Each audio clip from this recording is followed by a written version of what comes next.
옐카!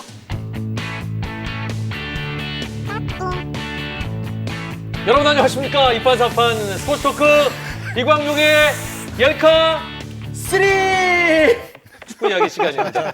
네. 꺼냅시다. 야, 이것은 아니, 이건 꺼내야 되지 않겠어요?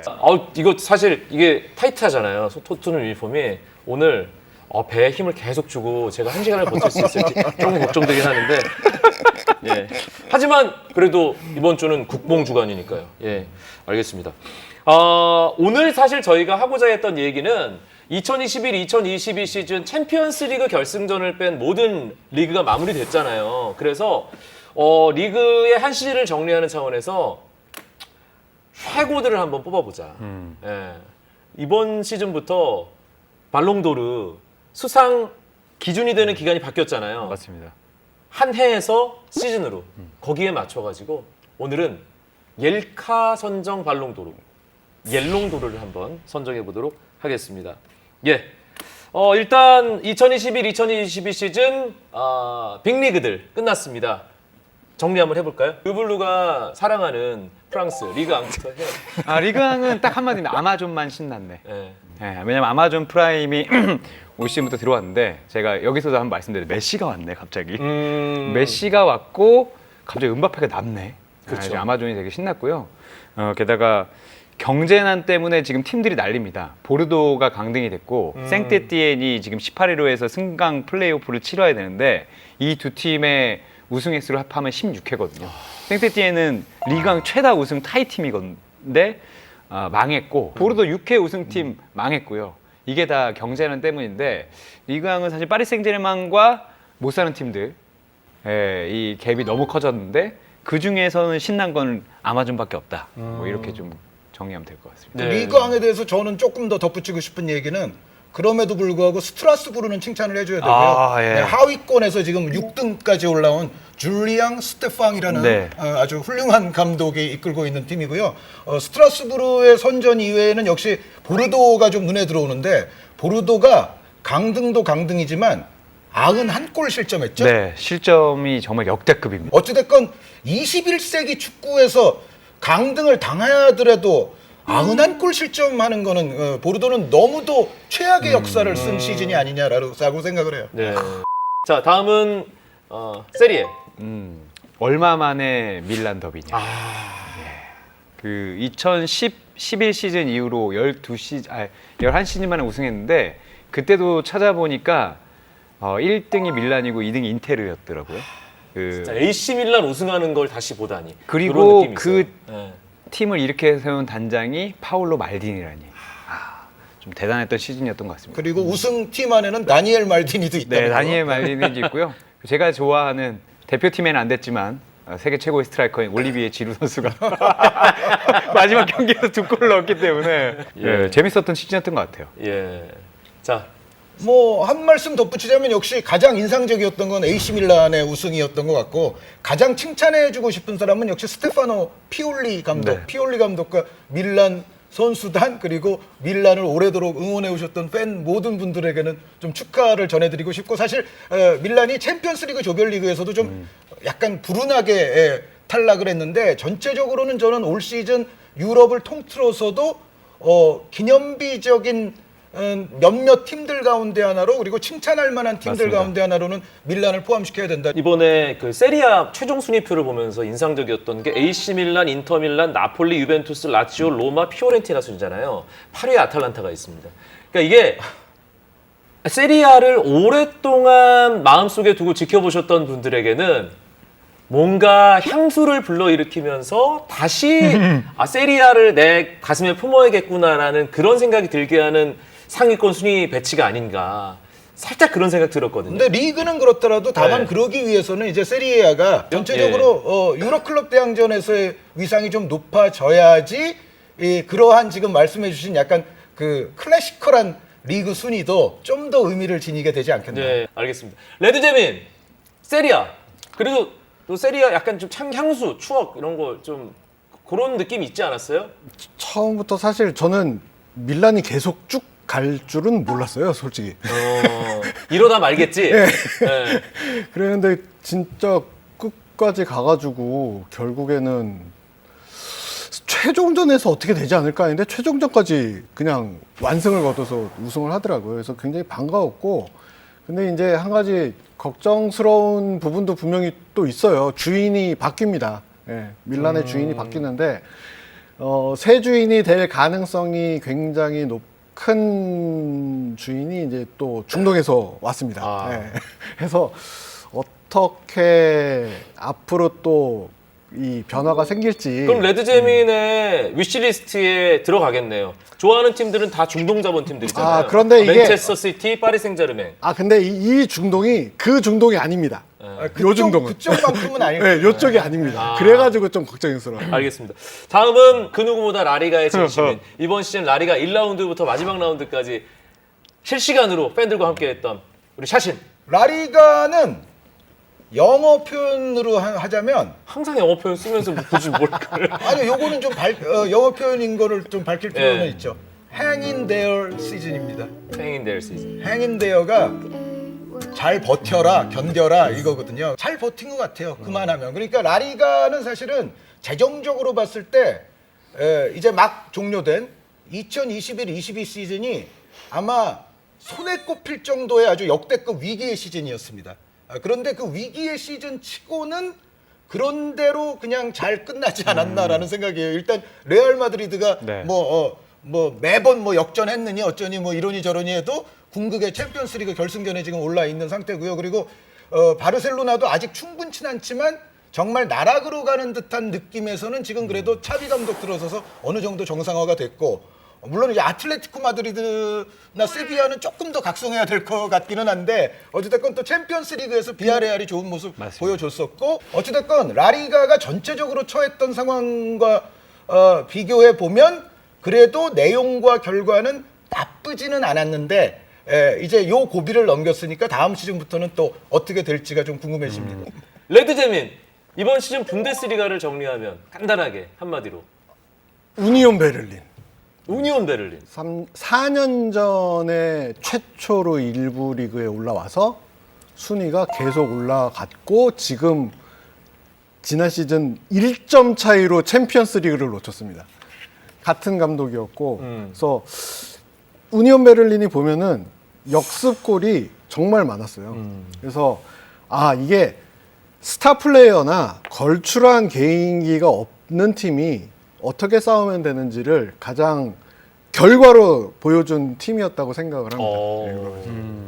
이제 분데스리가에서 칭찬받을 만한 클럽 짧게 말씀드리자면, 일단 리그 성적은 중하위권으로 아주 안 좋았지만, 정말 그건 욕먹어 싸지만 샤붐 시대 이후에 반세기가 더 지난 이후에 유로파리그 트로피를 들어올린 프랑크푸르트는 칭찬을 받아야 되고요. 그 푸시 중에 우리 정우영 선수가 또 존재하는 프라이부르크도 칭찬을 받아야 돼요. 프라이부르크 시즌 정말 잘 치렀어요. 네, 프라이부르크가 물론 이제 마지막 라이프치히와의 포칼에서는 우승하지 못했지만 이제 유럽 클럽 대항전 진출권을 따냈거든요.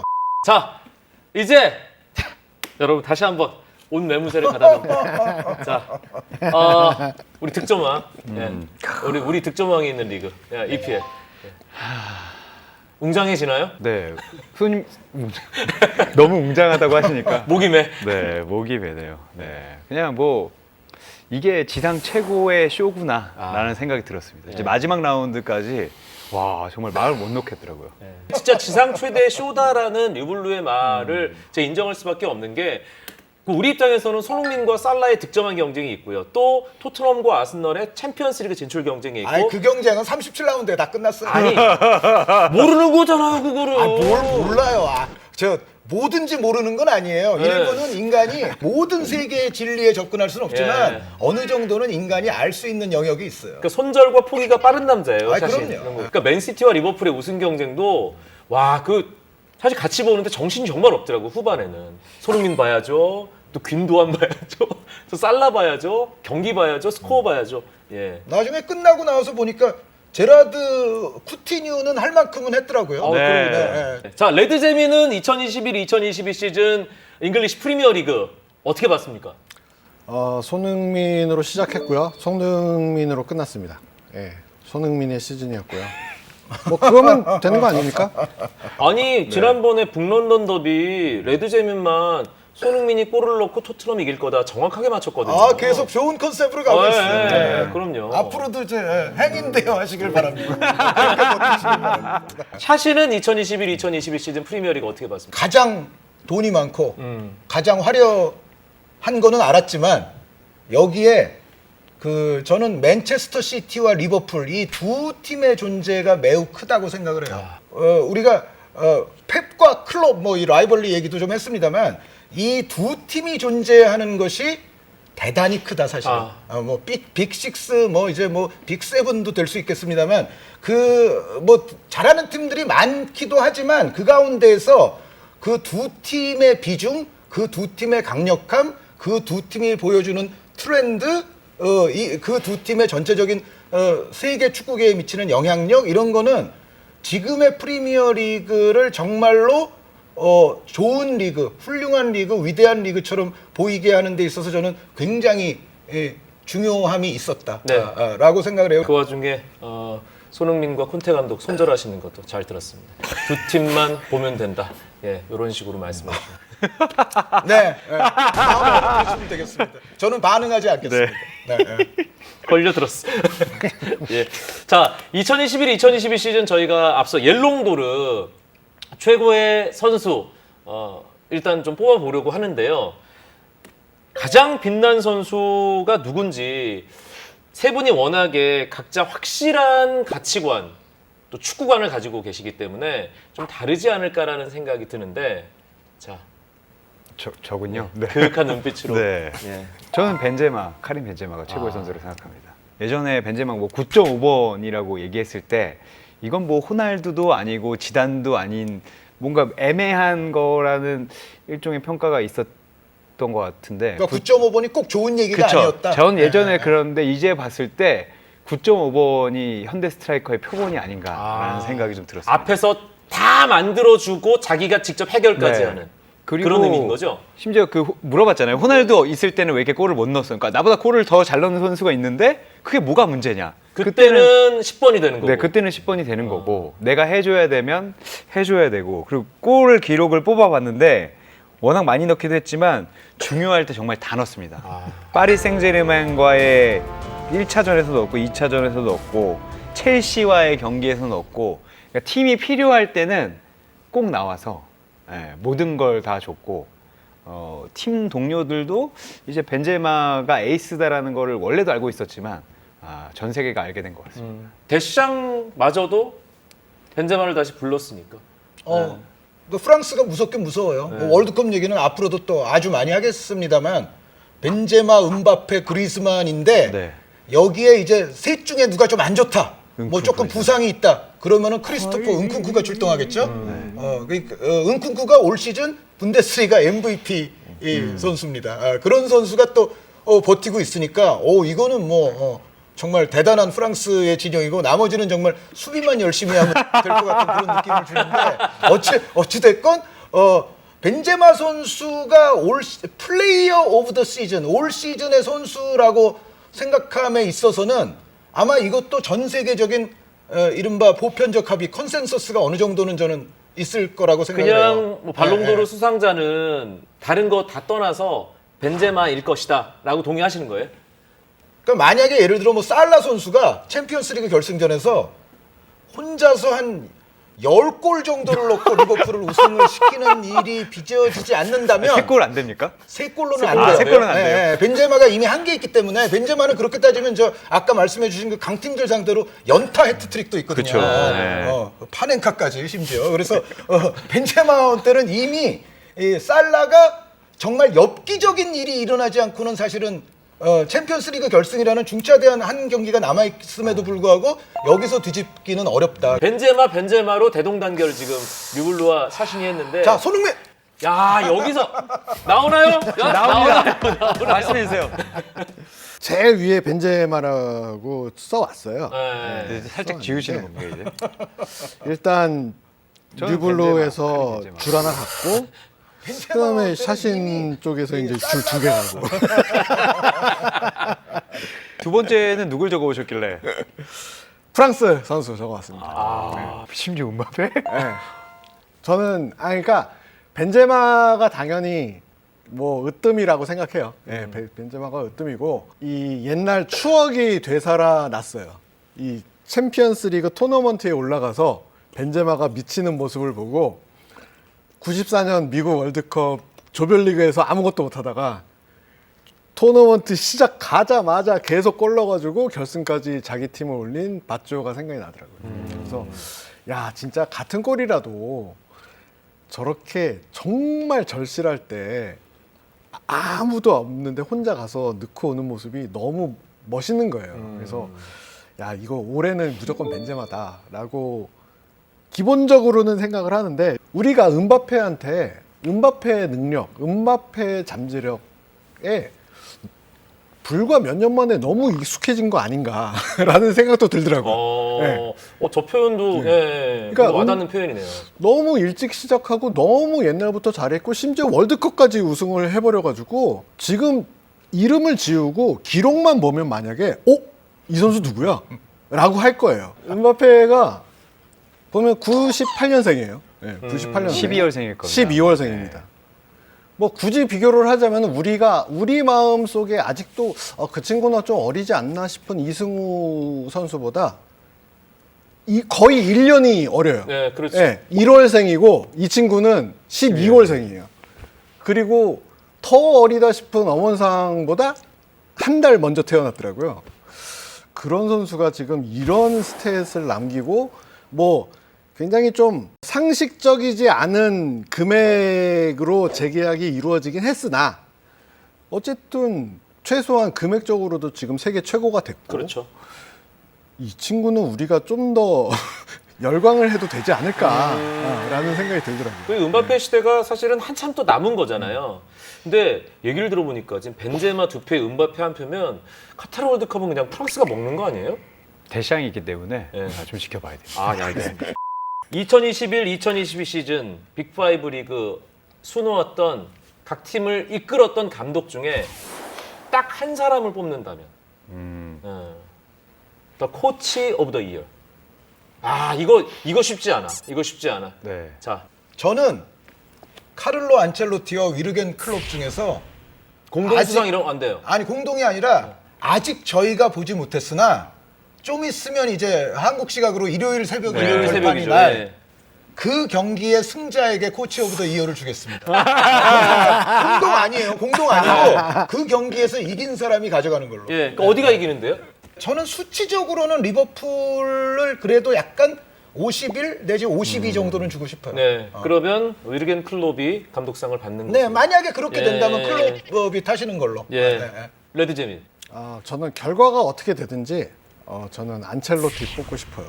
클롭도 좋고 펩도 좋고 다 좋은데 요즘 축구가 굉장히 세분화되고 이 해부가 되고 과학적인 영역으로 자꾸 넘어가잖아요. 독일에서 지금 우후죽순으로 나오고 있는 젊은 유능한 감독들도 보면은 굉장히 약간 좀 과학자, 뭐 덕후 약간 이런 느낌이에요. 그런 와중에 백발을 휘날리며 눈썹은 한쪽만 이렇게 올라가고 주름이 깊게 파인 아저씨가 빅5 리그를 모두 제패하고 챔피언스 리그 결승전을 또 올라갔고 심지어 역사적인 감독이잖아요. 3번 최다 우승 감독인데 그런 걸 보면은 아직까지 그래도 이 사람 대 사람 맨 매니지먼트로서의 이 감독의 역할이라는 게 실적을 남길 수 있구나. 이런 각박한 세상에서도 그런 걸 보면 안첼로티가 정말 대단한 감독이다. 되게 매력적이다라는 거를 다시 한번 느꼈어요. 예, 우리가 왜 맨유 퍼거슨의 그늘, 아스날 벵거의 그늘, 막 이런 옛날 20세기 말부터 21세기 초반, 2010년 정도까지 그런 얘기를 할 때 사실 함께 경쟁했던 사람인데 여전히 최정상에서 팀을 이끌고 있는 거의 유일한 사람 아닌가요, 안첼로티가? 지금 최정상에서는 그렇다고 봐야죠. 물론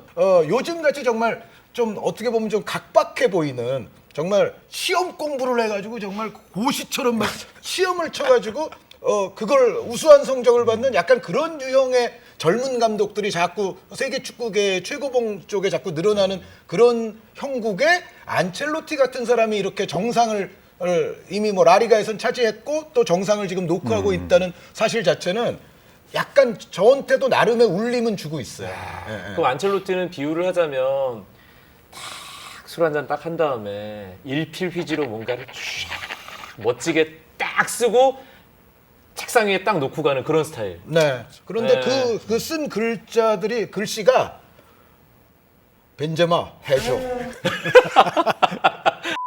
리블로. 저는 그럼에도 불구하고 미르겐 클롭을 뽑고 싶습니다. 결과에 상관없이.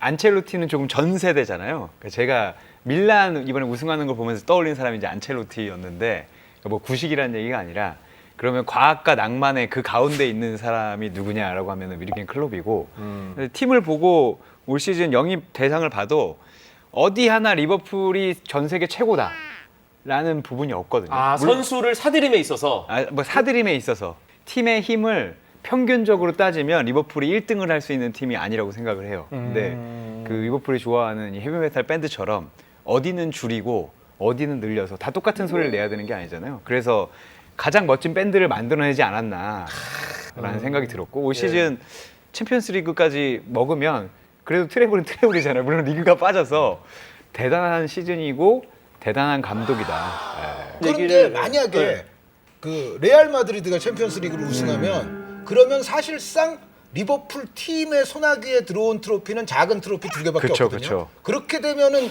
그래도 클롭이라고 강하게 주장할 수 있을지. 강하게는 못 주잖아요. 조그맣게 소수 의견입니다. 네, 근데 그럼에도 불구하고 리그의 수준이나 최근에 경쟁자들의 그 강력함을 봤을 때 네. 이건 리버풀이 못해서 진 게 아니다.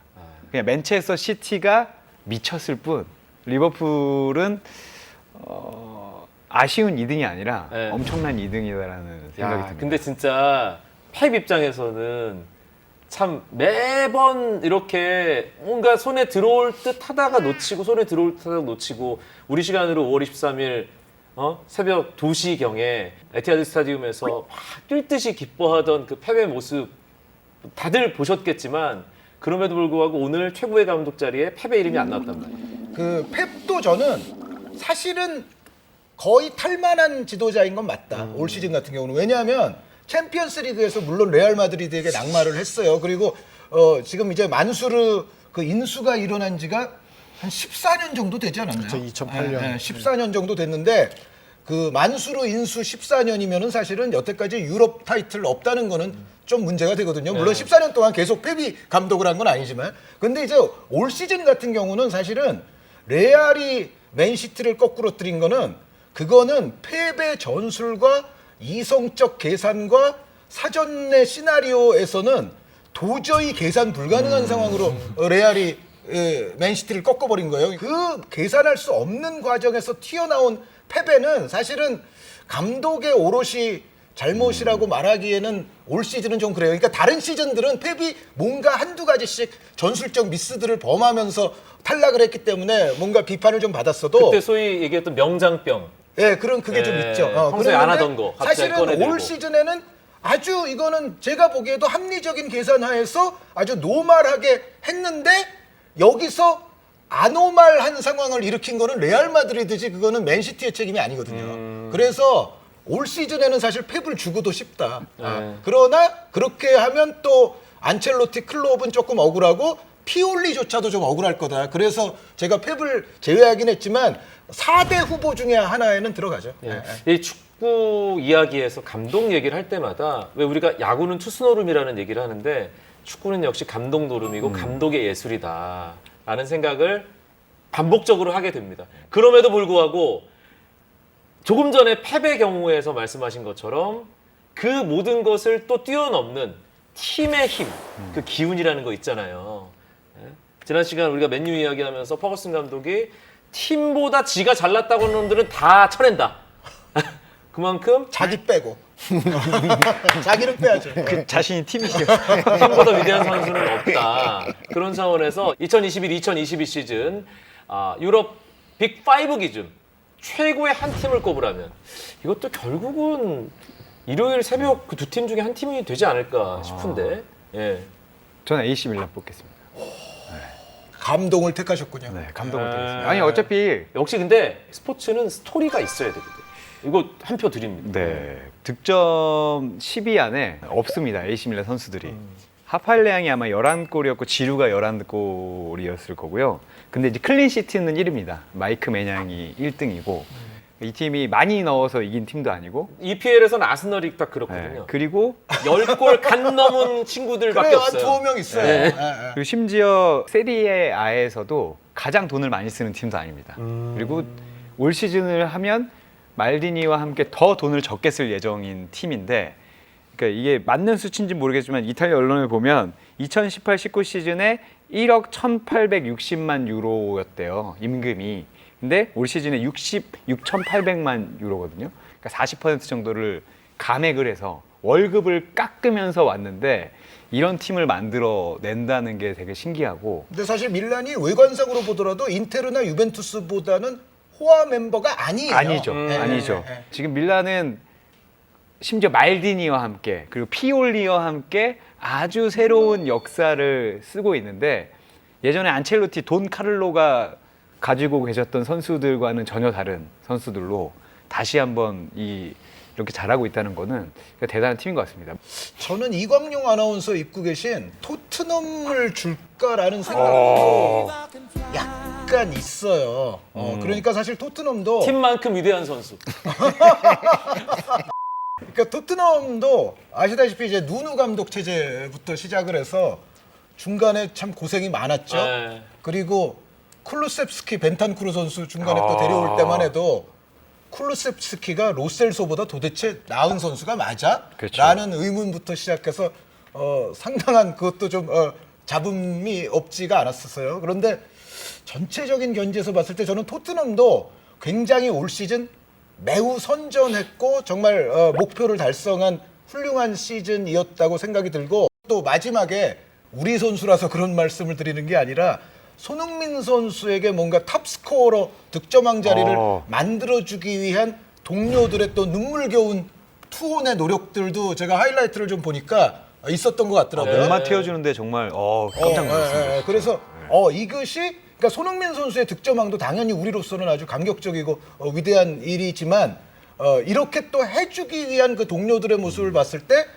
토트넘이 확실히 이 콘테 감독 휘하에서 정말 이 챔피언스리그 티켓을 획득하기 위해서 원팀이 되었구나라는 거를 또 느낄 수 있는 장면이었어요. 그래서 토트넘도 주고 싶고 그리고 아까 저는 진짜 프라이부르크나 스트라스부르나 밀란이나 이런 팀들도 정말 주고 싶은 팀들이고 비아레알도 사실 챔피언스리그에서의 투혼만 보면은 뭔가 하나는 주고 싶고 지금 한 20팀 나올 것 같은데 지금 흐름을 보면서. 그런데 딱 한 팀만 꼽으라니까요. 일요일 새벽에 이기는 팀으로 하죠. 레드저민 2021-2022 시즌 최고의 팀은 어디입니까? 최고의 팀은 저야 뭐 일단 타이틀이 있어야죠. 예, 타이틀이 있어야 되고요. 그래서 뭐 리버풀이 될 수도 있고 레알이 될 수도 있지만 그럼에도 불구하고 저는 맨시티로 가겠습니다. 왜냐하면 99골을 넣었어요. 스트라이커 없이. 그렇게 해가지고 우승을 해요. 승점을 90점 넘겠다고? 득점을 100점 가까이 넣고 이거는 진짜 감독의 힘이라고 생각을 하고 그리고 그런 스타일을 계속 고집할 수 있다는 것도 정말 대단한 능력이라고 생각을 해요. 그래서 맨시티가 팀적으로 보면 가장 꾸준했고 가장 이 팀워크 면에서도 최고라고 해주고 싶어요. 맨시티를. 오늘 이렇게 2021-2022 시즌 유럽 주요 리그를 마무리하는 시점에서 저희가 옐롱도르 최고의 선수와 최고의 감독, 최고의 팀까지 뽑아봤습니다. 한 줄 요약으로 오늘 시간 마무리하도록 하겠습니다. 늘 그렇듯이 류블루부터. 네, 거짓말 같은 시즌 잘 즐겼습니다. 23골이라니. 뭐 더 할 말이 없을 것 같습니다. 좋습니다. 또 차오르네요. 레드제비. 은바페가 파리에 남았습니다. 아, 페레즈 회장님 누군가 사셔야 되잖아요. 예. 프리미어리그에서 누가 득점왕을 했습니다. 또 그렇게 되는구나. 저는 꿈을 사실 잃지 않았어.